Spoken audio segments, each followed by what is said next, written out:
What up, everybody? Welcome to another week back of Supercross technical analysis.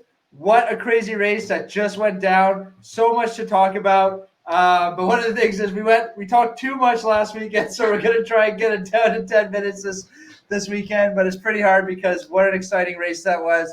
So super excited to get into the detail. Back with the MyPITBOARD squad here, Tyler and Ev. And please, again, if you guys have feedback, don't be shy. Leave it in the chat so we know how to get better. And we're super excited to get into this weekend. So let's just dive right in. Tyler, take it away. What are your initial thoughts? Yeah, well, it was another unbelievable race. Like it's crazy how deep this field is, and yeah, the track looked sweet, looked treacherous. That one long set of whoops was nasty, and then right after it seemed like it was the corner of doom. Yeah, people going down everywhere, visors all over the place. So yeah, but again, awesome race. It was yeah, a nail biter. Yeah, for sure. As unpredictable as it gets, and as you can see from all of our picks, nobody could have seen it coming, especially Tyler. But I mean, none of us could have saw it coming. But yeah, the picks were just far off from what really happened, and I feel like that's what it's going to be every weekend from now on because it just changes so much every weekend. So it's definitely it makes for such exciting races, and even as the race starts, you think it's going one direction, and then your bike starts to blow off smoke and you go all the way back. Oh my God, yeah. Jeez, that was crazy. But my picks weren't too far off, so I'll give myself full hats off on that one. You guys just sucked, but we'll take that as it is. You'll give yourself a hats off again and again and again. Anyways, yeah, super cool race. So, quick thoughts. Give me thoughts on your track, super quick. What do you think about the track, the layout this weekend, and yeah, go for it. Well, I think just going back to the harder pack dirt, it looked like they watered it a bit too in the race day live stuff, so it looked kind of slick. But yeah, I mean, even just those whoops were nasty. I mean, they got hard packed, and you could see how cupped out they were. And I think on Dino's social, he posted his crash, and like they just looked like no fun to go through whatsoever. So yeah, kudos to those guys for just hanging on and gripping it and rip it all night through there. But yeah, I think there was it kind of forced some aggressive riding, as you could tell. I think some of the guys got a little bit carried away, like Barsha and Freeze, but yeah, but like the racing was great, and I think the track. At first, when I looked at the layout, I thought that they could have used a little bit more of the floor, but and the lap times were pretty short, so lappers were definitely played a part in both races. But yeah, I just think the entertainment factor was so good that you just kind of forget about how short the track was just because of everything else going on. Yeah, I think Tyler pretty much summed it up. But for me, it was just that corner after the whoops. It was just like as a rider myself, every lap we saw that corner, I could look at it and be like, I would have crashed, like for sure. It looked like it was ice all the way through, and so many guys crashed there, and many visors were lost in that corner, like you mentioned, Tyler. So it was definitely another difficulty. But yeah, the track looked awesome, and it was super interesting and made for great racing and aggressive moves as well, which we always like. Yeah. So definitely shorter track. The average lap time was around 51 seconds, whereas last week it was around a minute and a bit, so quite a bit shorter. But yeah, made for some really entertaining racing. So let's just jump right into the heat of the racing. Top moments of the race, Tyler, go. Like your first favorite one or two moments. Well, I guess it's not really a favorite, but I was, the Anderson bike thing is a disappointment because of how, it's like somebody's having like the most epic race. Like, typically he just doesn't go blowing by Tomac and the guys that he was passing and yarding. Like, he was on a really good he was on really good form, and his riding was unbelievable. And it was such a bummer once his bike started smoking. Like, I was gutted for him, and so, hopefully this doesn't kill his confidence, but I mean, he qualified fastest. He looked great. He was carrying all that momentum from the weekend before, and he had won when he did his championship run. He won both those rounds, I think, too. So, yeah, I looked for him to be to bounce back from this, but again, that was a bummer. But I think Chase Sexton getting his first win was cool too, and for how young he is and how fast and phenomenal and how his technique is so on point. That was really exciting too. So it's hopefully, you know what I mean? Like he can, hopefully this opens up another bit of confidence with him and he can get steamroll this thing. Yeah, for sure. Kudos to Sexton. That was amazing, and I can't imagine that feeling. Like you said, he's super young. He's actually my age, and I definitely don't see myself doing something like that anytime soon. So that was amazing. And the Anderson situation could have been so much worse. Like he was able to finish the race in ninth. So could you imagine if like his bike just let up altogether? That would have been the championship, like almost right out the window. So he was still super lucky with that. Another interesting thing that happened during the race, I believe, is like the Muskin situation. He started out front and just went all the way back, and I'm not sure what was going on, if it was just a speed thing, but he did do 2 laps in first, and then it just seemed like once he got past once or twice, he lost all his confidence, which really sucks to see because he wasn't able to put much of a battle, but hopefully he can put it back together. You know, he's been there for a long time, and I think he deserves to be a bit higher than that in the ranking list. Yeah, I feel like. Oh, sorry. Go ahead, T. Yeah, he just adding to that. I mean, it was super weird because he did ride really good in qualifying. Yeah. He was spicy, and then in the in the qualifier, he was riding aggressive and rode awesome. So it was definitely odd. I wonder what happened there, but Yeah, he wasn't even putting on like any type of battle. The guys were just going right past him, like he wasn't even there. It was very surprising and very weird for sure. Yeah, so for me, I felt like Anderson's performance kind of overshadowed Sexton for me. Yeah.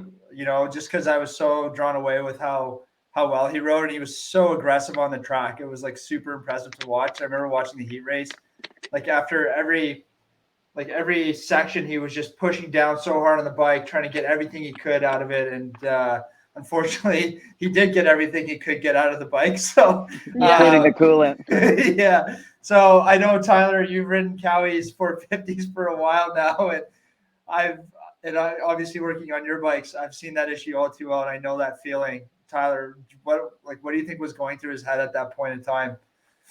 Yeah, just utter frustration and just. I mean, I think first off, it would be the safety, because you don't know whether you could keep jumping stuff and, how long the bike will last. And it's hard to see, we don't know exactly what happened. Maybe his rad cap maybe like cracked open. So it was pushing out the top. But yeah, I had a little bit of PTSD from donations in 2018 when that happened to me. But yeah, it's just shitty to see that, to be honest. Like, you don't want that, a contender like that on a day like that to go out with a mechanical. Yeah, and he was in that kind of situation where he couldn't just like stop jumping stuff. Like he had to sort of keep going and take everything he could out of the bike for points. And like in a Supercross track, rolling the track would be just so dangerous that it's not something that you can do. So definitely the risk factor of like not knowing if it's ever gonna die right on the face of a jump, it's just very scary. And I wouldn't want to be in that situation for sure. He's bringing it upon himself a little bit too, though. Like, I don't know if it was the bike thing or not, but I don't know if that was the cause of it. But like, he's passing pretty aggressive. Like, he's not afraid to rub it in there. Like, obviously he's seen him take out Roczen, but when you're always taking a risk when you're passing people with contact, right? Like whether it's maybe it was the rad cap, maybe it wasn't. You can put a foot peg in your spokes, or all the stuff that can happen. But I think you're gonna have to be smart if you want to be a title contender. Yeah. Okay, well, let's quickly get into the data. So let's talk about the top three real quick. So here we got the information up on the screen. Top three, obviously Sexton winning it. Tomac having an incremental better weekend compared to last weekend, so improving week on week. which is something that I wasn't too surprised about. That's why I had him in my top three. I figured that he'd be able to crack it this week, and then I was a little bit surprised by Dylan Ferrandis, to be honest with you. And actually, after watching the race, I had no idea that I thought Webb was in third for quite a while, so that was my own stupidity. But really didn't stand out to me. But also, we didn't have any commentating on the race either, so it was hard to keep track if anybody watched it on the live stream. But yeah, so T, take it away with the top three. What are your thoughts quickly? Yeah, I mean, just the consistency that Sexton showed right off the bat was awesome. Especially, it's like it seems like he just will do good this much, and then the next time it's a little bit more, and then a little bit more, and you can see it in his lap time. So, besides that moment he had in the whoops with like 1 or 2 laps to go, that was kind of sketchy. But yeah, I think Tomac, is going to be a threat big time now, especially having the red plate this early. He obviously he got passed by Anderson and didn't really have anything for him. But having said that, him having the red plate this early, I don't think he's ever done it. So he looks really good on the bike. He looks confident, and I think that red plate is going to be even more confidence inspiring for him. Yeah, for sure. You can see all the three guys were super close for most of the laps. Their lap time were super tight. But from what we've seen so far, Sexton, just looking at the graphic, Sexton was able to put in like quite a few fast laps right from the beginning and give himself sort of a gap. I think at some point it was up to almost 10 seconds of a gap, which let him be a bit more comfortable. And you can see by the end of the races he kind of let off a bit, but he knew he had it in his pocket, and it wasn't time to make any mistakes. But the lap times are super close, and I think it just makes for interesting racing, because the way they started the race had a big impact on how they started, because like I said, some big gaps were formed and stuff. But if they're able to all start really close together with the lap times we're seeing now, like that could be just very, very interesting. Well, like it keeps being, but it could lead to much more battles. Yeah, I actually thought I originally thought when Honda moved Sexton up to the 450s, I thought that was a very smart move because he's such a mature kid for his age. I feel like that's really shown in especially this year. But another, I think last year was his rookie season, right? A couple injuries, but showed a lot of speed. But I think he's a quick learner, and his maturity showed. But I wonder what he'll be able to keep if you'll be able to keep it up moving forward. So no, super interesting. So let's get into the next one. So the next one we decided to plot Anderson into the mix. The show is how his raw speed compared to what Sexton was, and potentially if he might have been able to catch him. What do you guys think? If Anderson's bike held it together, do you think he had the speed to close that gap on Sexton, or what? Yeah, I do. I think he was chipping away at the lead to begin with.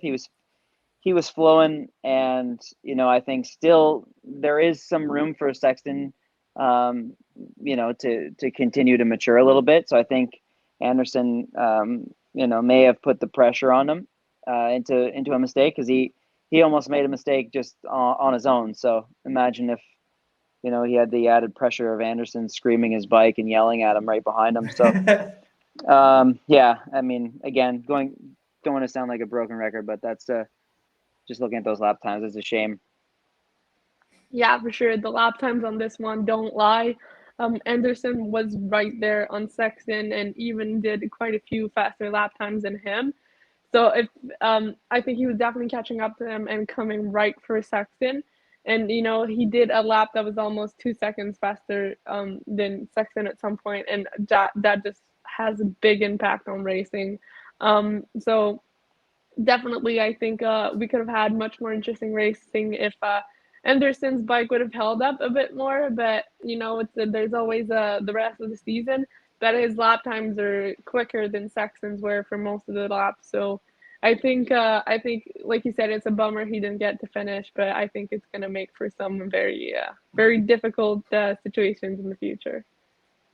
Yeah, 100%. Definitely the fastest guy on the track. So let's talk about Roczen.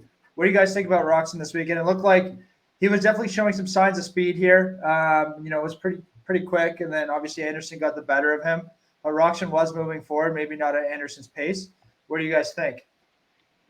Well, I think I don't know. I feel like he's struggling with something right now. He didn't look like the same guy at Anaheim.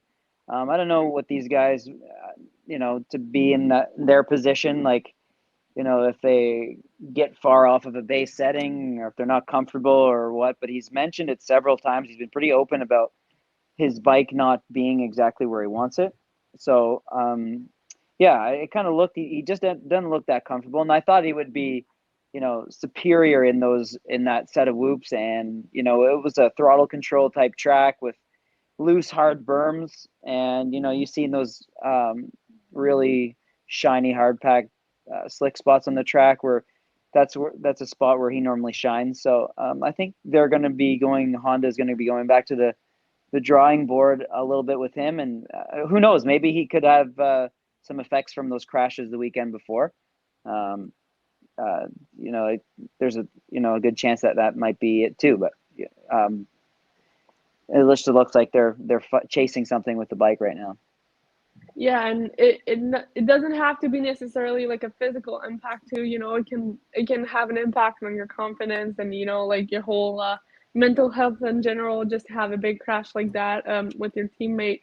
But definitely, I think he wasn't far off this weekend. Roczen it sucked for his crash, but otherwise he wasn't far off. But you could see he was a bit more low profile and kind of like in the background this weekend compared to so many other guys, which we're not typically seeing with Roczen. So that was interesting, and hopefully he can get back into a good vibe and a good groove for the next one. When Roczen had his initial really bad crash, what round was it again? A couple of years back when, do you guys remember? I can't remember. I don't. No. It wasn't San Diego though. No, I don't think so. Right? Yeah, I don't think so either. I'm not sure. Maybe someone can tell us. Yeah. Someone, because I can't remember if that, like, maybe if there was some like PTSD there about that. But I think it was maybe around 4 or 5 when it did happen. But I was just wondering. Maybe last weekend's crash did kind of play in his head a bit regarding to that. He's got a kid and everything now, so he's probably a little more scared of it. And with everything that happened, it was such a big event for him, and it lasted for years. So definitely a crash like that he didn't see coming and could have been pretty bad. Must have shaken him up a bit. Yeah, it's a good point. And actually, Tyler, I want to talk. We'll bring that up towards the end of it. But let's just while we have this on screen here. Would you like, obviously looking at the data here, Webb super inconsistent in the early half. Someone who usually gets better in the lighter stages of this moto, looking at the lap times in this comparison, certainly looked like he did. Whereas Sexton kind of chopped the throttle because he had such a healthy lead. But relatively speaking, he wasn't the strongest compared to the rest of the field in the later stages of the moto, where Ferrandis, I think, passed him on lap 12. So. What do you guys think about him? I think that I think this was a step in the right direction for him. I don't think this is his real best track conditions, like those big whoops. I mean, it shows how much he's improved. When he's just hovering, he's just trying to manage this championship. I think he's definitely playing the long game, and you could see, like, just with that inconsistency at the beginning, like, it's almost like a little hesitation. Maybe he's not wanting to take any risks because, once everything kind of, leveled off, he started clicking off some really good lap times. And you could see it when they were showing him on the broadcast. Like, he was riding really aggressive and, like, coming on to just hitting the corners really nice. And it just seemed like he was charging a lot more than when they were showing him from the beginning of the race. But yeah, I think there was big improvements there for him to be, maybe he did get past in the whoops and stuff, but he was really, he looked consistent through them. He would come in and skip one and set the wheel down on the third one. And he was really consistent through the whoops. So I think that was a step in the right direction for him. And I definitely think that he's a gamer and he's just waiting for things to heat up towards the end. Yeah, for sure. You saw in the first half, he was kind of a bit all over the place. He wasn't there so much. He got passed by Anderson fairly easily. And then by the second half of the track, he started catching back up to Anderson, to Ferrandis, sorry. I get confused with Ferrandis. So yeah, he got passed by Ferrandis in the first half. And in the second half, he started charging back up to him. He didn't make a pass, but he started getting back. So you could see, we were actually talking about it earlier. I wasn't sure if he was actually getting faster or he was just staying more consistent than the other guys, which made him look faster and aggressive. But like you said, Tyler, he showed much more aggressiveness as the race kept going on. And as the track got a bit more rough, the guys kind of slowed down a bit, whereas he stayed kind of a bit more consistent, as we can see. So I think that's definitely a bonus for him. And once he's able to get that kind of motion set a bit faster in the race, he's definitely going to have much better results. Yeah, I feel like Webb's a guy who kind of sizes everybody up. He's a shark just waiting. Yeah, that's awesome. So it'll be interesting to see what happens. But I'd love to see him and Anderson keep getting into it. But Anderson got by him super quick. I thought there was going to be a bit more to it. But okay, last but not least here, let's talk about the big three. It's been a long day. Oh my gosh, can't even talk. You're starting to sound like me, and like with my French accent. Yeah. All right. Well, yeah. So the big three here: Roczen, Webb, Tomac. They've got the field is so deep lately. I mean, it's really hard to see who's going to shine the most. But what are you guys' thoughts on the big three here now that we're at big three at round 3? Yeah, like I'm pretty tired too, and that graph is making me short out, I think, just with all those colors. Yeah. But no, I mean, yeah, I just again I think Tomac is the danger man here with that red plate so early. Roczen is going to go through some things, and if maybe he might flip flop. Maybe he might struggle a little bit now and early and come on strong, opposite to what he normally does. But yeah, it's interesting. I think Webb is probably going to be watching Tomac like a hawk and look for him to start playing head games with Tomac soon. Yeah, I think they're definitely the three riders that have so much experience and are so used to riding up front that they have the most chance at being championship contenders. And like you said, Eli has a big advantage being the red plate holder right now. So I think it's definitely going to get interesting, and I think the battle's definitely going to tighten in those three riders. Sexton is really fast, but still a bit young, like we mentioned before, and might still make a few mistakes. So I think they're definitely the top 3 contenders for the championship. And the racing is just going to get tougher and faster as we go by. So I'm interested to see, but my pick is definitely in between one of those 3 guys. I think so. Going back to the Tomac thing, I think he could. This may just help him put to bed the decision he made. Right, like this is the earliest he's ever had the red plate, and maybe in his camp, well, am I making the right decision? It is kind of later in my career, and I think once mentally it's like, okay, it was the right decision. I'm in the best position that I've been in.